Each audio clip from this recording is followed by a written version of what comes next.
પણ આપણા કોઈ ખરેખર કહું છું વખાણ નથી કરતો કે મીઠું બોલતું નથી, પણ આપણને જે વાતાવરણ અને જે આપણે જે જગ્યામાં બેઠા છીએ ને એ કોઈ અનંત જન્મોના મારા કોઈ પુણ્ય હશે, અથવા કંઈક એવું ક્યાંક કંઈક ગુરુની કૃપાનું પ્રસાદ, ગુરુ કૃપા, સદગુરુની કૃપા, નહીંતર મને જે અંદરથી જે સ્થિતિ બને છે, અથવા હું જે વિષયો તરફથી જાતા આ સંસારના વાતાવરણ તરફ જાતા જે મને ગુરુ બચાવી લે છે, સદગુરુની વાત, સદગુરુની કરુણા, સદગુરુનો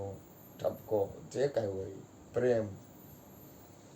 એ જે બચાવે છે, સત્પુરુષનું વાતાવરણ,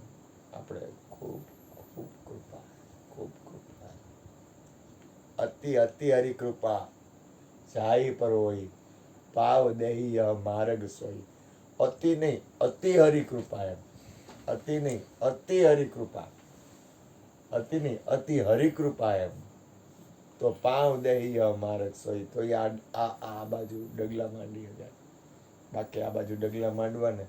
કારણ કે એટલા બધા ઘોઘરા સંસારના પડ્યા ને કે માણસને એમાંથી આવે તો એ આવે એટલે આવે, પણ માલિકી છોડી દેવી અને સદગુરુના દરબારની, સદગુરુની સ્થિતિ હારે જોડાણ થવું, એ તો બહુ બહુ કૃપા હોય, તો જ આ વસ્તુ બને એમ. કારણ કે આ વસ્તુની કિંમત સમજાય છે ને, તો મને થોડું ઘણું સમજાય છે,